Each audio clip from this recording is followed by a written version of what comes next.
kinamatisang matang baka na may talbos ng kamuti plus japayuki guys. Napakasarap. Nako, isang ektaryang kanin talaga ang mauubos ng buong pamilya mo. Napakalasa. Lagyan lang natin ng asin yung matambaka saka japayuki. Saka natin lamas-lamasin para manuot talaga yung lasa. Syempre, saka natin iprito. Kailangan natin dito maraming luya pang tanggalan sa guys. Tapos sibuyas guys, isang piraso okay lang yan. Tapos 5 pirasong kamatis. Pero kapag may extra pa kayong kamatis, dagdagan nyo. Mas maraming kamatis guys, mas malasa. Yung ganyang pagkaprito sa matambaka guys, oh malutong, masarap yan. Tapos japayuki guys, sa japayuki naman guys, shadow fry lang yung pagkaprito guys ha, para hindi siya matigas. Mas malasa kasi siya kapag shadow fry yung pagkaprito. Kung saan tayo nagprito guys, doon na din tayo magisa ng luya, gisahin natin ng maigi, tapos sibuyas, gisahin lang natin ulit ng maigi guys ha, tapos kamatis, maglagay lang tayo ng kaunting asin, gisahin natin ng maigi hanggang lumamog yung kamatis, saka tayo maglagay ng 1 litrong tubig, pampalasa, bitchin. Saka natin pakukuluan sa loob ng 5 minuto para lumabas talaga yung lasa ng kamatis, saka luya, saka natin ilagay yung naprito nating matambaka, pakukuluan lang natin ulit sa loob ng 3 minuto. Saka muna natin hugasan yung talbos ng kamote. Nakuha ko lang yan guys sa bakuran namin, kaya magtanim din kayo para libre na. Pagkalipas ng 3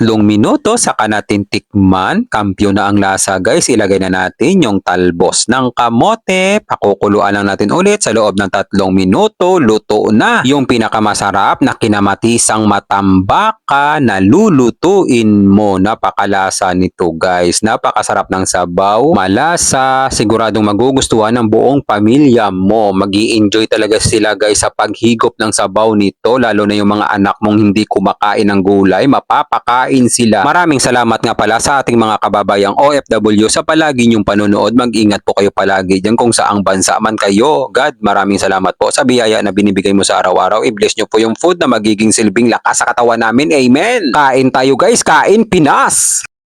Talbos muna tayo guys. Yan ha.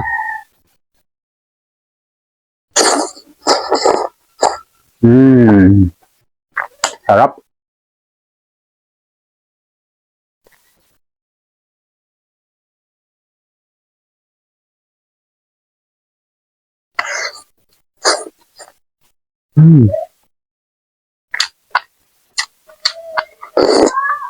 Wow.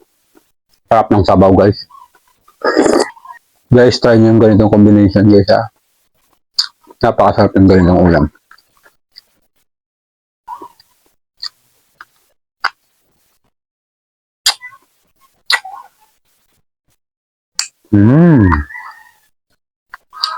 Guys, medyo mahaba na ang video. Bibigyan ko na kayo ng pangmalakasan. Perfect bite ng commercial. Talbos. Lasang-lasa mo talaga yung luya tsaka yung kamatis. Yan. Bigyan natin ng pritong isda. Sausaw. Para sa inyong lahat to guys ha.